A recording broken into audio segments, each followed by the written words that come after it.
I read this story with great interest, and I really was paying attention. I'm like, how is Trump handling the overturning of Roe versus Wade? So let's put this up there on the screen. So on the one hand, publicly, he's like, well, he's taking credit for the decision. On the other, Trump had probably one of the most muted responses to the entire thing in the immediate term. And apparently, behind the scenes with the people that he has been speaking to, Trump has been telling friends and advisors that it will anger suburban women, a group who helped tilt the 2020 race back to President Biden, and would possibly lead to a backlash against Republicans in the November midterm elections. Trump has told people that measures like the Texas law banning most abortions after 6 weeks are, quote, so stupid, according to a person with direct knowledge of the discussion, and the Supreme Court let that measure stand in December of 2021. I also think that you can see immediately in the reaction, Pence was on the ball, had the tweets ready to go, calling for the ban. It's very noteworthy. That is not what Trump said at all. He apparently has been all over the place. So in May, whenever he was interviewed after the leak by the New York Times, here's what he had to say whenever he was asked if he was going to take credit for the decision. Quote, "I never like to take credit for anything." That doesn't.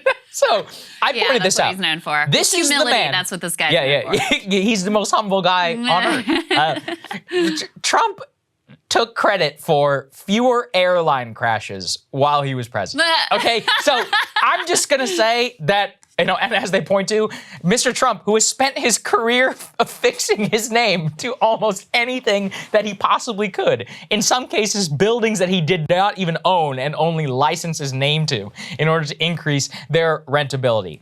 Anybody with the brain knows that that is clearly Trump having a very difficult time knowing exactly what to do with this. He put the statement out saying it was a victory lap, but he did not go on TV. He hasn't done an interview. And in the immediate term, notable, isn't it? It's very notable to me. Put that quote up there, by the way, about the credit. It's just so funny. I never like to take credit for anything. But go to the next one, because, this again points to me to something very direct.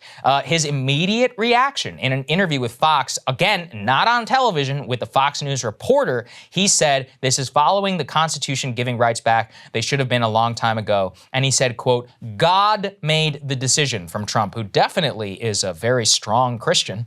And, you also even point to this. He said in the interview and in the reaction, he said, quote, "I think it will be good for everybody. This is something that will work out for everyone." These are very muted comments from somebody who, look, no matter what you think about Trump, I think he's always had better political instincts than the rest of the GOP.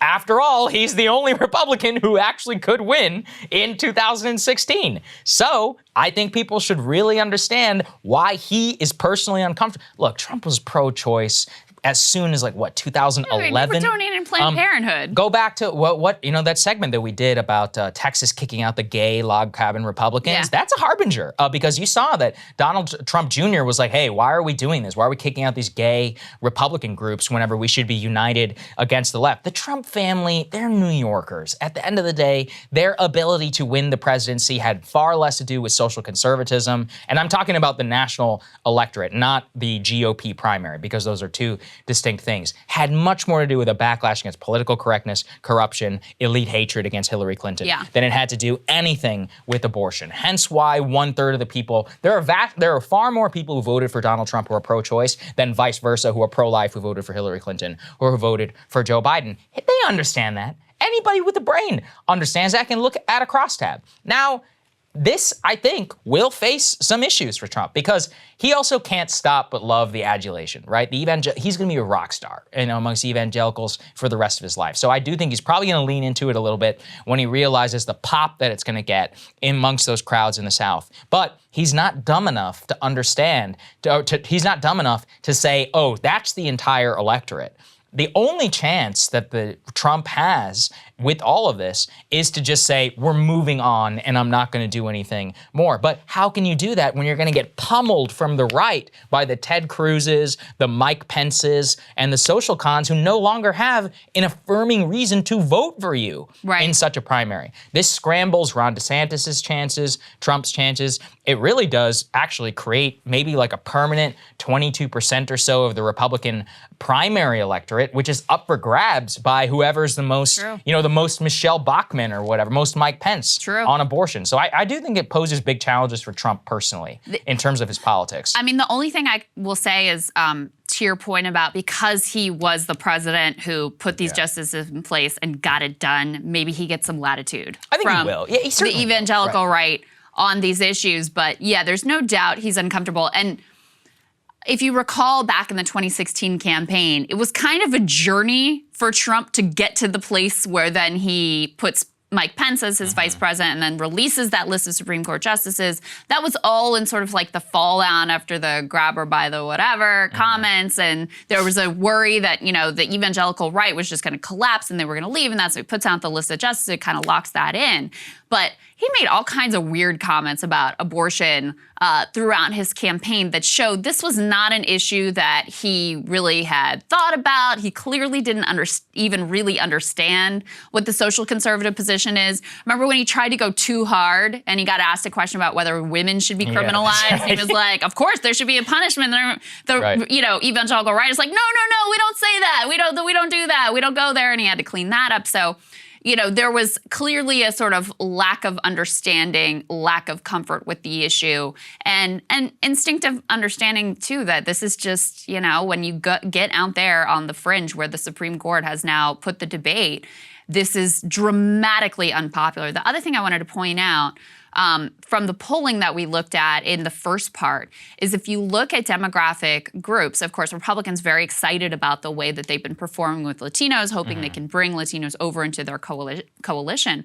Well, 2/3 of Hispanic Americans disapprove of this decision, way more than white Americans. So I know sometimes there's an assumption that Hispanic Americans are sort of more socially conservative. Not on this issue. It's about 50%, just over half of white Americans disapprove, 2/3 of Hispanic Americans disapprove, 3/4 of black Americans disapprove. So this also puts you at odds with the constituency that, you know, you were starting to win over, that people were starting to get excited about bringing into the tent.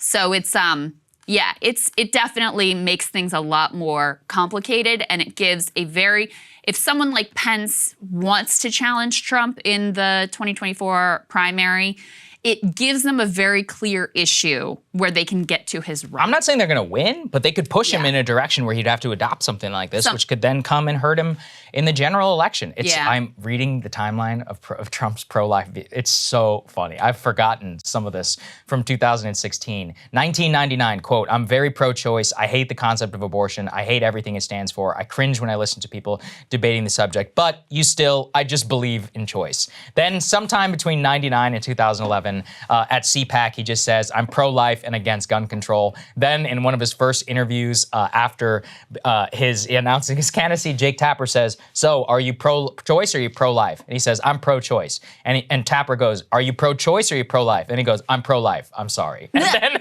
then he had the debate where he talked about women need to be criminalized. And he's like, "Oh no, I take it back." So look, the man is all over the place as to what he personally believes. I'll let you make the decision for that. How it matters in terms of politics, I think we have laid out a pretty convincing case that he understands it could be bad for him.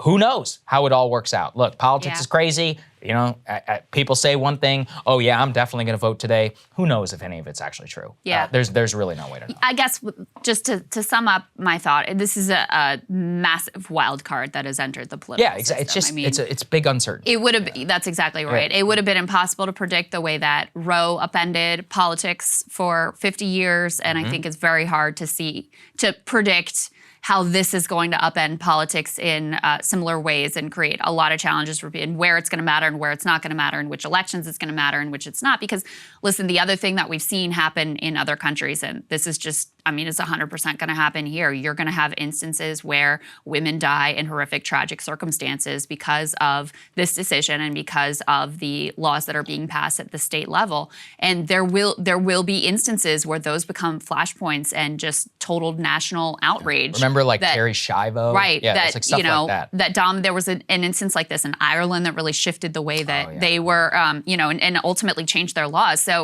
So you are going to have those incredibly just raw, emotional, horrific results because of the decisions that have just been made that are going to focus the public's attention in a way that's going to be extremely hard for Republicans who are disproportionately impacted and influenced by this part of their coalition.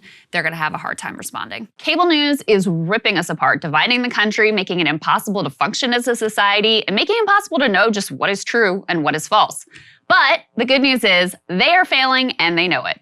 That is why we're building something new, a new mainstream, a healthier one, something more trustworthy, something that we are going to need in one of the most pivotal times in American history. We are building up here for the midterms, for the upcoming presidential election, but we need your help. So if you can help us out by becoming a premium member today at breakingpoints.com, we're trying to change America for the better and the entire world. So what are you waiting for, guys? Go to breakingpoints.com and sign up and help us build a new mainstream.